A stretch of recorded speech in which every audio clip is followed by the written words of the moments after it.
నమస్తే అండి అందరికీ. చనిపోయిన వాళ్ళ ఫోటోలు పూజ గదిలో పెట్టుకోవచ్చా, లేకపోతే ఆశీర్వాదమా, లేక తెలియని అడ్డంకులా అని అందరికీ సందేహం ఉంటుంది. శాస్త్రం ఏం చెబుతుందంటే పూజ గది దేవతల కోసం మాత్రమే, అక్కడ మూర్తులు దేవతా చిత్రాలు ఉండాలి.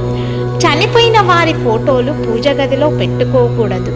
ఎందుకంటే పూజ గది అనేది శుద్ధి సాత్విక శక్తి ఉన్న స్థలం.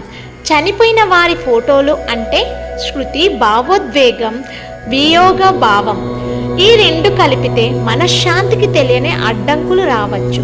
పూజపై ఏకాగ్రత తగ్గుతుంది. అందుకే శాస్త్రం దూరంగా ఉంచమంటుంది.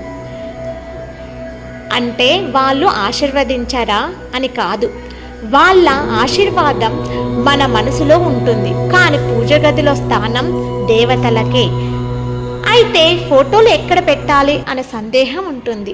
హాల్లో, ప్రత్యేక అల్మారాలో, పూజ గది బయట గోడపై, అది సరైన మార్గం. భక్తి తప్పు కాదు, కానీ స్థానం తప్పితే ఫలితం మారుతుంది. ఇలాంటి నిజమైన ధర్మ సందేహాల కోసం ఛానల్ని ఫాలో అవ్వండి.